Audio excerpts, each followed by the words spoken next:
pentingnya bersikap rasis pada kaum Habib Ba'alawi sebagai wujud counter atas doktrin serta sikap rasis mereka selama ini kepada kaum pribumi. Muka-muka impor, kalau lo kan muka lokal. Hidung pesek, pipi tembem, mata belok, persis kayak celengan Semar. Manabi kiai sebenarnya Nabi Syarifah saya beri kiai asmanah, tetapi asmanah As-Sakof, Al-Atos, Al-Aidid, Akil, Syihab, pengungsi. Ngungsi. Kalau saya dianggap rasis misalnya, maka saya menganggap itu hanya merupakan sebuah counter daripada rasisme yang selama ini mereka kembangkan.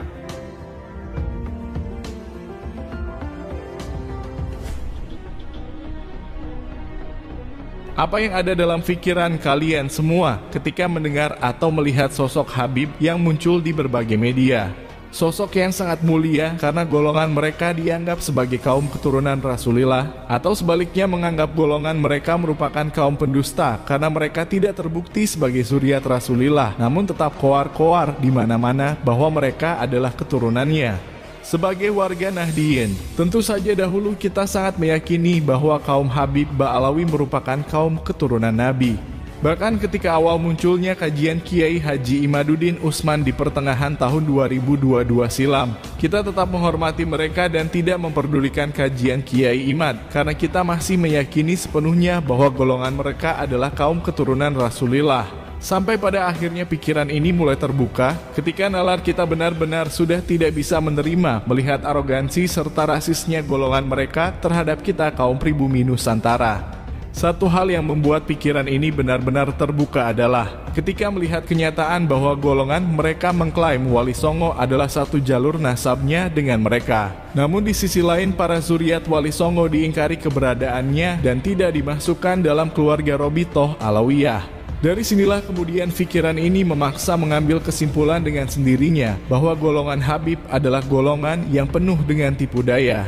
Bagaimana tidak, mereka memanfaatkan ketokohan Wali Songo penyebar agama Islam di Nusantara diklaim bagian dari keluarga mereka. Dan bisa kita baca itu adalah upaya untuk menguatkan posisi golongan mereka di mata umat Islam bangsa Indonesia.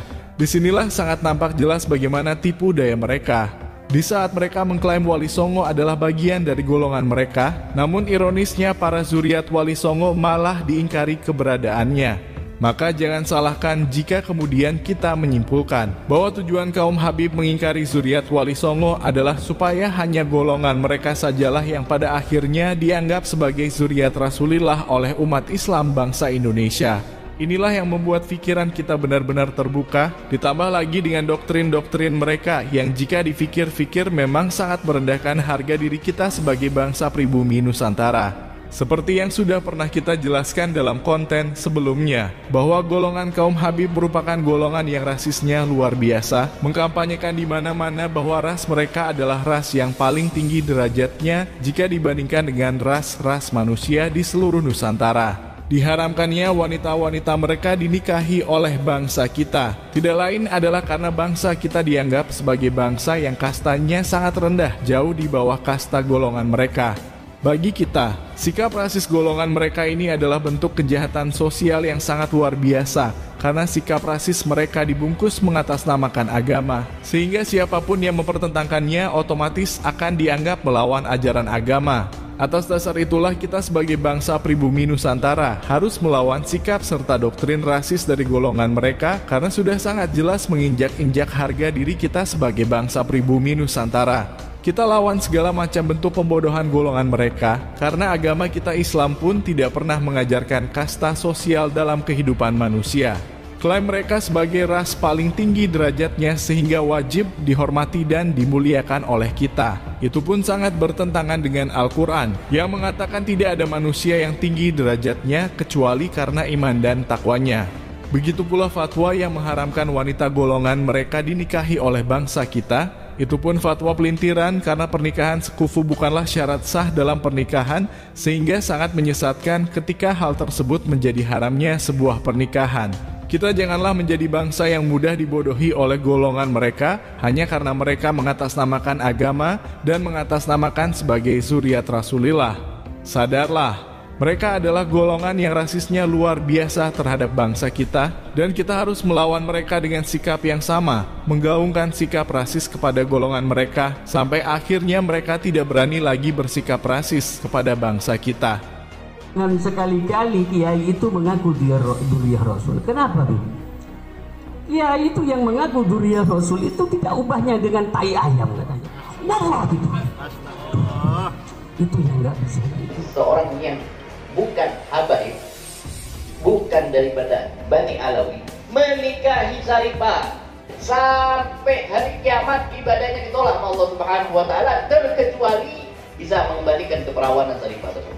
Anda lihat sekarang syarifah yang tidak taat kepada Rasulullah membuka aurat, sekarang sudah digandeng dengan orang lain. Tubuhnya yang dari daging Rasulullah sekarang sudah dinikmati orang lain. Sekarang sudah dinikmati orang lain. Mereka menganggap bahwa diri mereka lebih mulia secara zat daripada masyarakat Indonesia. Nah, ini yang dikembangkan sampai perempuan-perempuan mereka itu diharamkan untuk menikah dengan laki-laki Indonesia. Ya, kita sebagai bangsa Indonesia kalaulah mengikuti paham-paham yang rasis demikian, kemudian menganggapnya itu adalah sebuah paham keagamaan yang benar, maka sama saja kita ini menghina kebangsaan kita sendiri sebagai bangsa Indonesia.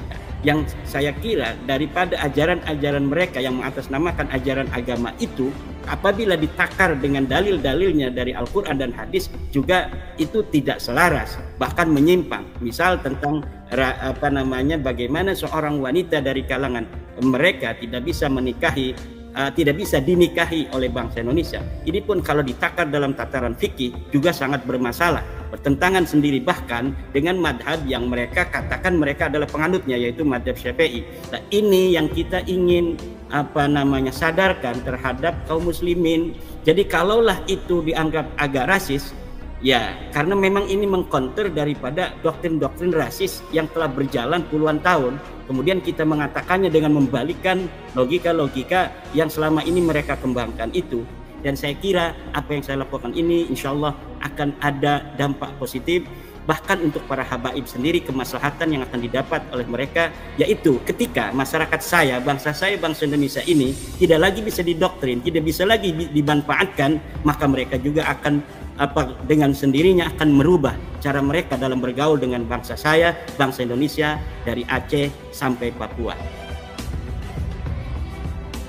Mereka adalah golongan yang rasisnya luar biasa terhadap bangsa kita, dan karena alasan itulah kita sebagai bangsa pribumi Nusantara wajib hukumnya mengcounter sikap serta doktrin rasis golongan mereka yang sudah dicekokkan kepada bangsa kita selama ratusan tahun lamanya. Jangan pernah mau dibodohi dan ditakuti oleh golongan mereka bahwa kita akan kualat, karena golongan mereka adalah golongan yang penuh dengan walinya Allah Ta'ala.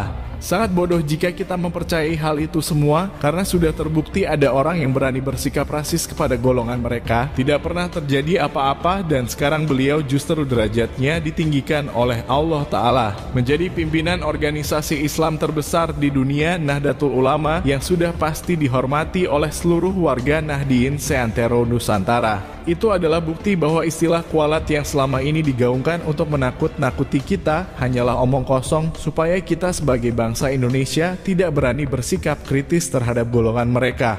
Kita balas dan terus gaungkan sikap rasis kepada mereka sebagai wujud counter untuk membentengi bangsa kita yang sudah sejak dulu dicekoki doktrin rasis dari golongan mereka. Sampai kapan? Sampai bangsa kita kebal terhadap doktrin-doktrin rasis mereka, dan sampai golongan mereka berhenti bersikap dan menyebarkan doktrin rasis kepada bangsa kita. Sekali lagi, jangan pernah takut dengan istilah kualat terhadap golongan mereka, karena sudah terbukti Gus Yahya yang dulu bersikap sangat rasis terhadap mereka demi membentengi bangsanya, kini justru diangkat derajatnya oleh Allah Ta'ala menjadi orang nomor 1 yang paling dihormati warga Nahdien di seluruh Nusantara.